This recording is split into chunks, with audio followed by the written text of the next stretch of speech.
Olá. Bom, vamos dar continuidade ao curso de Mecânica dos Sólidos 2. Hoje, na aula 11, nós vamos falar sobre o círculo de Mohr em três dimensões. Sou o professor Gustavo Neto e vamos dar início à nossa aula.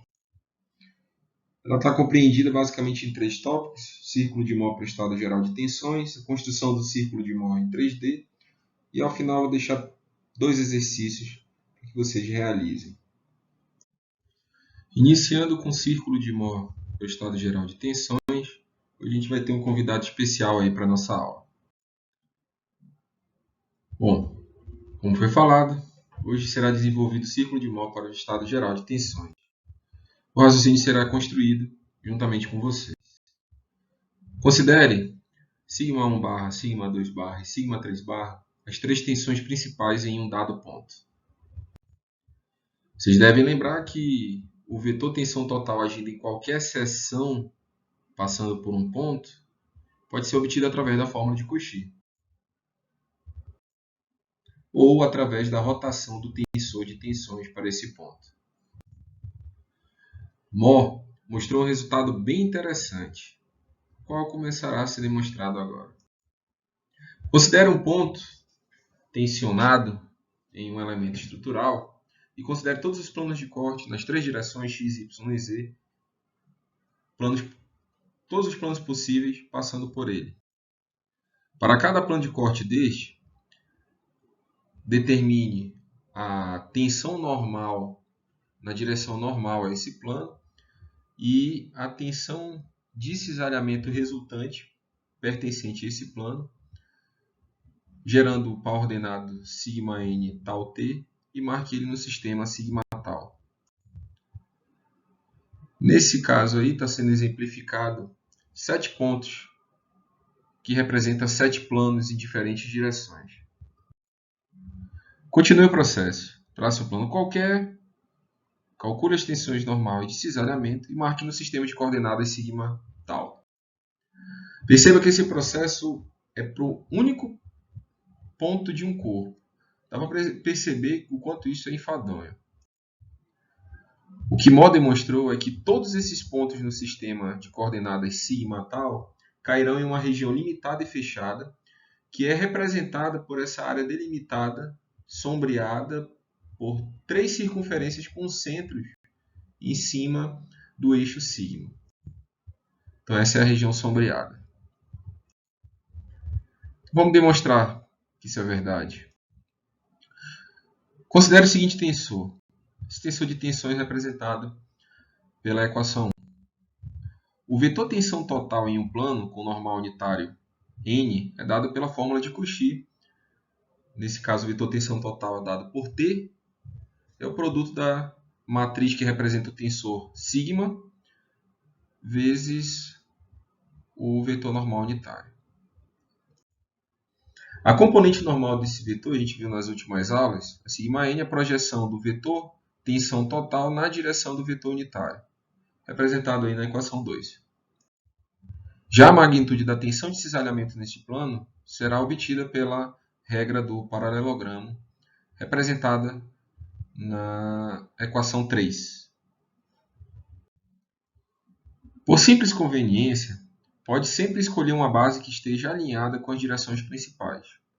Ou seja, o tensor de tensões será representado por uma matriz diagonal, onde os elementos da diagonal principal são os autovalores do tensor inicial, ou seja, são as tensões principais. Neste caso, a gente está supondo que σ1 é maior ou igual que σ2, que é maior ou igual que σ3. Todos eles com um sinal de barra em cima para indicar que são as tensões principais. Escreva o unitário, o vetor unitário nesta base principal. Por exemplo, representar esse vetor normal unitário com coordenadas n1, n2, n3 nesse sistema de coordenadas dado pelas direções principais. Ou seja, n1 é a projeção de n sobre a direção correspondente a σ1 barra, n2 a σ2 barra e n3 σ3 barra. Aplicando este tensor e o vetor normal nas equações 2 e 3, obtém-se as equações 5 e 6 para a expressão da tensão normal e o quadrado da tensão de cisalhamento neste plano que é normal ao vetor unitário n.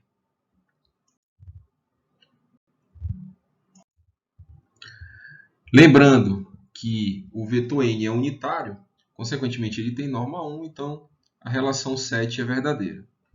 Resolvendo as equações 5, 6 e 7, isolando n1 ao quadrado, n2 ao quadrado e n3 ao quadrado, serão obtidas as seguintes equações que fica como exercício sua demonstração. Essas equações, esses resultados são representados pela equação 8. Então, essas expressões para n1 ao quadrado, n2 ao quadrado e n3 ao quadrado serão analisadas a seguir. Perceba que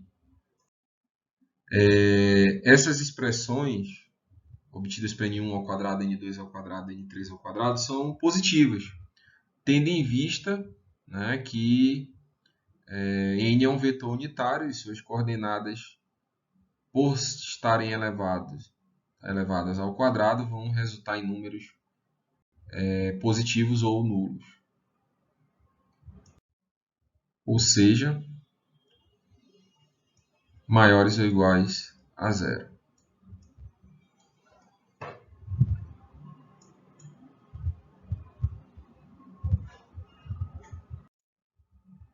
Vale lembrar que as tensões principais estão organizadas da maior para a menor, onde a maior é σ1 barra e a menor entre as três, σ3 barra.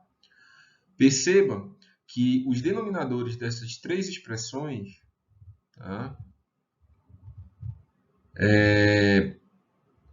exibem sinais positivos, no caso do denominador de n1 ao quadrado e de n3 ao quadrado, e na de σ2, o denominador representa um número negativo, considerando essa ordenação.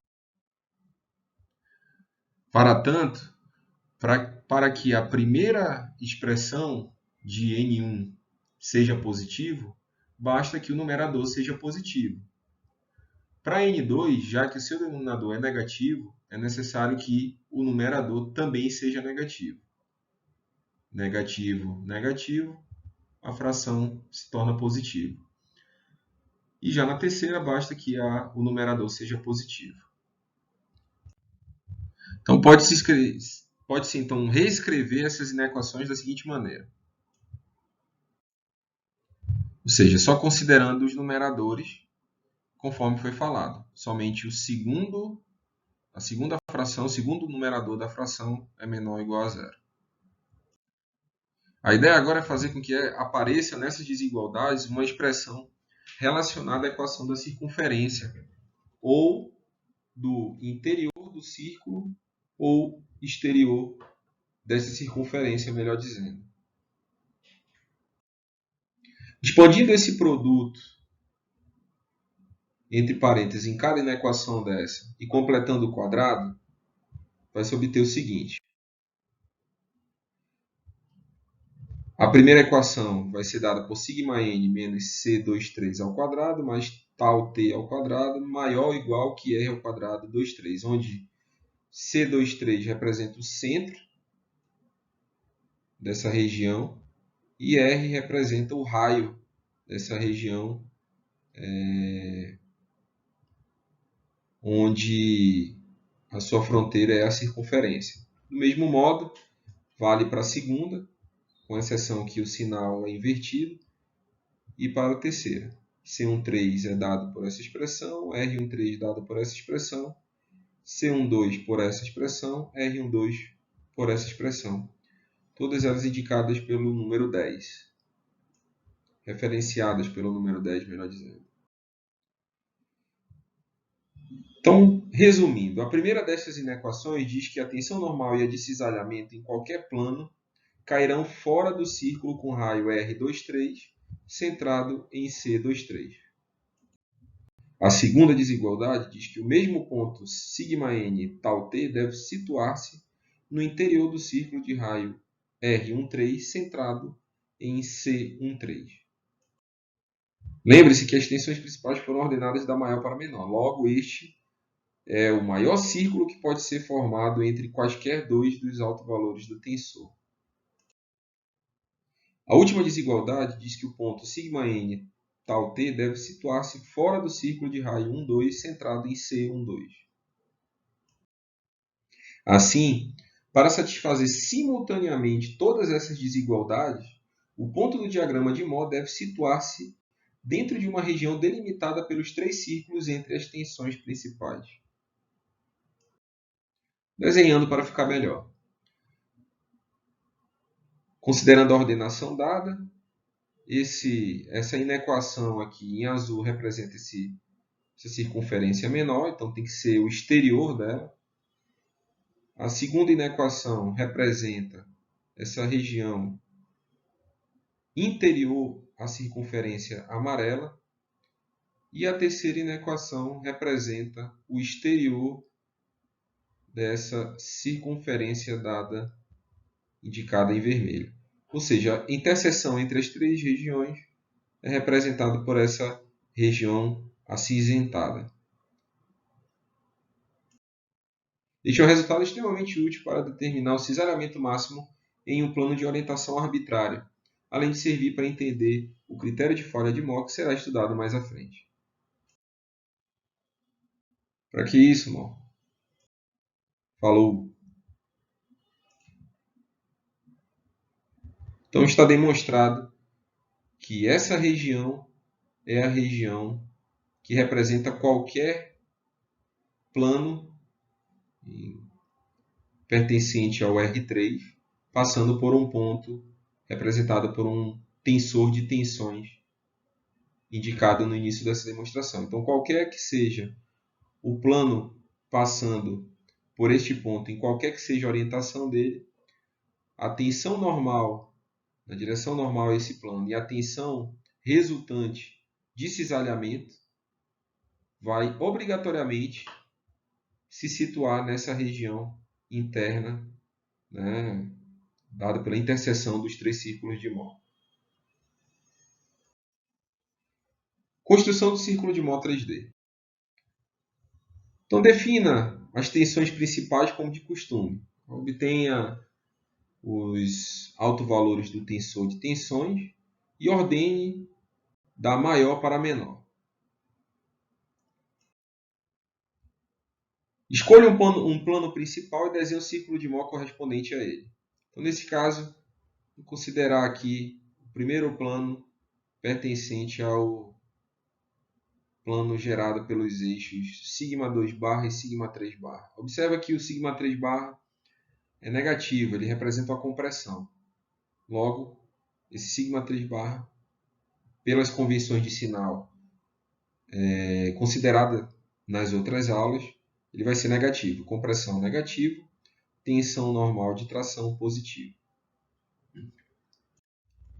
Escolha o segundo plano principal e desenhe o círculo de Mohr correspondente a ele. Então, o segundo plano é esse formado pelo σ1 barra e o σ3 barra. Neste caso, a circunferência indicada é essa aqui. σ3 continua negativo, σ1 é positivo.